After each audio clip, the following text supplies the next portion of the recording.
Épisodes 17 et 18, Tempus Fugit, partie 1 et partie 2, ça ce sont les titres français. Les titres originaux, on reste sur Tempus Fugit pour la première partie, mais la seconde s'intitule Max.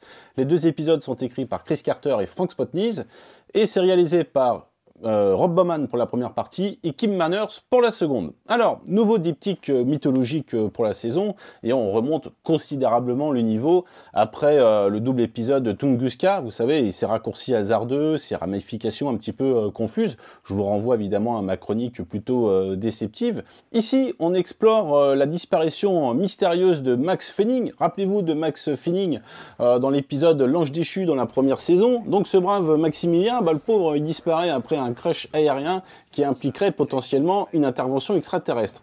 Donc on a ici une structure beaucoup plus classique comparée à Tunguska, même si c'est émaillé de flashbacks qui vont apporter rythme et tension pour un double épisode donc plus facile d'accès, je trouve, et que j'ai revu avec grand plaisir. Alors déjà, ce diptyque, il a le mérite d'être beaucoup plus resserré dans ses enjeux, tout en gardant des morceaux de bravoure, et aussi une touche émotionnelle avec le retour de ce sympathique Max et de son incroyable caravane, qui a l'air absolument immense quand vous regardez l'épisode, mais ça tient à un jeu de focale astucieux de Kim Manners, on y reviendra. Je vous renvoie aussi à la chronique de l'épisode L'Ange déchu. Ce revisionnage, effectivement, est indispensable en fait pour être gagné par ce retour touchant, mais un poil avorté, parce que notre bon vieux Maximilien, il va pas faire long feu, sans vouloir trop spoiler. Effectivement, l'armée là n'est pas représentée sur son meilleur jour, c'est souvent le cas dans les épisodes parano. Elle tient presque de l'ordre d'une menace abstraite, qui est aussi un danger pour un soldat, donc un individu. Le soldat repentant de cet épisode est très bien interprété par Tom O'Brien, on dirait d'ailleurs un vrai soldat. Je me suis posé la question d'ailleurs, s'ils n'ont pas casté quelqu'un de l'armée, mais c'est bel et bien un comédien canadien, il se tient tout le temps droit comme un piquet, presque rigide, et puis petit à petit sa carapace se fissure, donc le comédien il arrive parfaitement à retranscrire ça à l'image.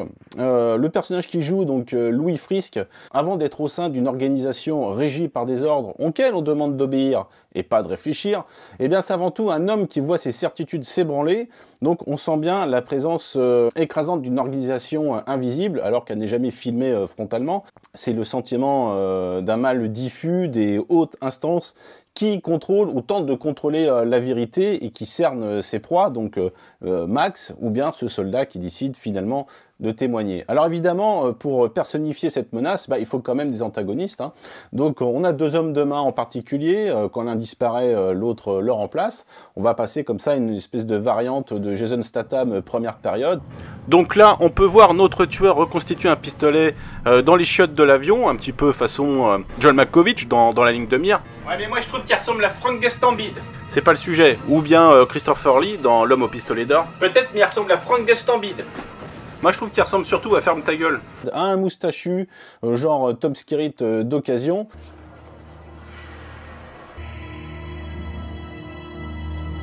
Donc ce double épisode, vraiment, il réussit l'exploit de donner corps à ce sentiment parano, comme de toute façon c'est souvent le cas dans la série, vous allez me dire. Ce diptyque est aussi fameux parce que, outre le personnage de Max, l'épisode ose sacrifier une autre figure, certes, moins importante pour la série. C'est vrai que je ne l'ai jamais traité dans mes chroniques, c'est donc l'agent Pendrell qui est joué par Brendan Baser. Dans la vie, il a été l'élève de William Bay Davis, l'acteur qui fait L'homme à la cigarette, qui était aussi donc, il enseignait aussi la comédie. Baser, donc, il avait un rôle récurrent en tant qu'agent Pendrell, souvent pour aider Scully. Alors on se doute qu'il en pinçait pour elle. Sa mort, ça reste quand même un choc. Je trouve malgré tout que son annonce est un peu rude, en fait. Scully, elle le dit au détour d'un dialogue avec Mulder. Mais d'un autre côté, ça permet de surenchérir sur le côté inattendu, parce qu'on avait vraiment l'impression on avait le vague espoir qu'il puisse se remettre de ses blessures. Alors le cancer de Scully, il est rappelé vite fait à notre mémoire via le petit segment donné, mais ça reste quand même un épisode qui est très peu introspectif. On ne mégote pas sur le rythme, l'action, ça cavale, ça nage, ça se cache et puis ça flingue aussi, avec en point d'orgue le fabuleux crash uniquement vu de l'intérieur, qui est d'ailleurs un choix très audacieux, sans doute économique aussi, quoique le budget a été rallongé pour la reconstitution de cette carlingue, qui a dû coûter donc bonbon. Ça reste, je trouve, très spectaculaire aujourd'hui, très oppressant. Ce qui fait maintenir en fait cette réussite et ce côté toujours très actuel, c'est bien entendu cette question du point de vue. Alors on a eu beaucoup de films catastrophes aériens. Généralement les films avec des maquettes à l'ancienne, ça vieillit plutôt bien parce qu'on a encore des textures. Là où les CGI des années 90, ça pique souvent des yeux. Oh mon Dieu Seigneur, où est-ce que je suis? Je ne sais pas ce que c'est, mais c'est merveilleux. Pour rester sur l'idée qu'un bon point de vue impacte beaucoup sur la qualité d'une scène spectaculaire, que ce soit un accident dans les airs ou une poursuite en voiture, que les effets spéciaux très démonstratifs peuvent être beaucoup moins forts que l'impact sur les gens, je vous renvoie à la très belle poursuite en voiture de La nuit nous appartient de James Gray, qui s'en tient exclusivement au point de vue de Joaquin Phoenix. Donc là, pas de cascade automobile, ou alors si peu, pour une séquence qui m'avait tétanisé à l'époque au cinéma. Bon après, c'est pas French Connection de William Friedkin, faut pas déconner non. Donc je m'en suis pris plein les mirettes avec ce double épisode que j'ai pu mater au vidéoprojecteur. Alors je ne vais pas rabâcher vos oreilles sur des possibles références au genre catastrophe aérienne, mais vous pouvez lire la longue nouvelle Les Langoliers de Stephen King, que vous pouvez trouver dans le recueil Minuit 2. Alors longue nouvelle, il n'y a que 2 nouvelles dedans et le livre fait presque 600 pages, donc voilà, vous attendez entre 250 et 300 pages, ce qui est quand même pas mal pour moi. Pour moi, ça s'appelle un roman. Donc, dans la nouvelle Les Langoliers, ça se passe pendant un vol où il y a 10 passagers qui se réveillent et qui se rendent compte que tous les autres passagers ont disparu, ainsi que le pilote. Heureusement, parmi les 10, il y a quand même un homme qui est pilote de ligne de métier, donc il peut reprendre la main. Et donc, à partir de là, on a une histoire terrifiante, typique de la 4e dimension, avec une idée, un concept que je ne vais pas vous déflorer, mais qui est vraiment passionnante à lire. Privilégiez vraiment la nouvelle, le texte littéraire de Stephen King et pas le téléfilm. J'en ai pas des souvenirs formidables, mais c'est en fait le problème avec le téléfilm, c'est qu'on a un concept très fort, donc les Langoliers du titre, et vous n'avez pas le choix. C'est pour réussir vraiment à adapter les Langoliers, il faut des concepteurs de génie pour représenter les monstres, et donc il faut des effets spéciaux au top. Et là, c'est un téléfilm des années 90, et ça pique un peu.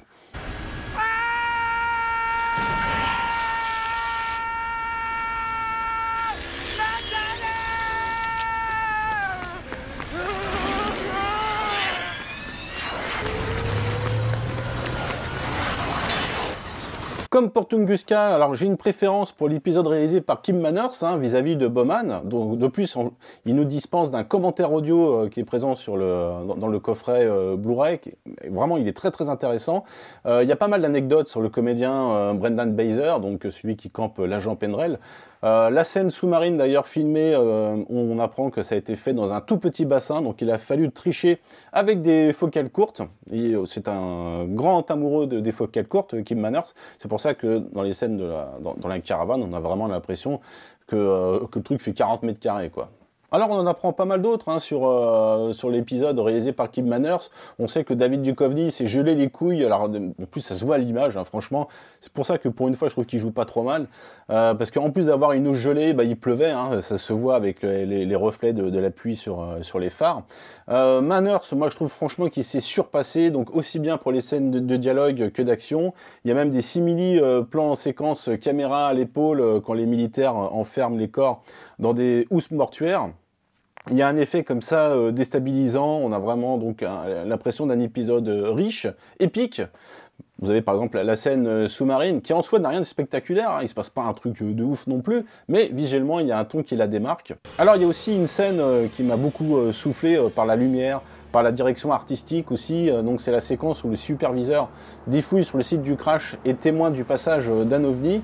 On a ces arbres dénudés, ces branches qui semblent sortir d'un conte de fées, cette lumière fantasmagorique, donc on a vraiment un effet de sidération qui marche du tonnerre. Alors, pourtant c'était pas gagné parce que les histoires d'ovnis, je croyais en être blasé pour être honnête, mais en fait non, ce double épisode prouve une nouvelle fois que X-Files met la dragée haute en termes d'ambition. Sans vouloir être un vieux con, c'est devenu tellement rare en fait une telle ambition esthétique.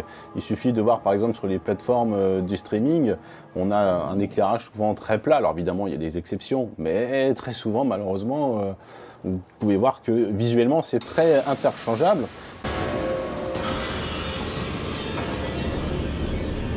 Pour conclure, on va évoquer cette très saine compétition qui existait entre Rob Bowman et Kim Manners.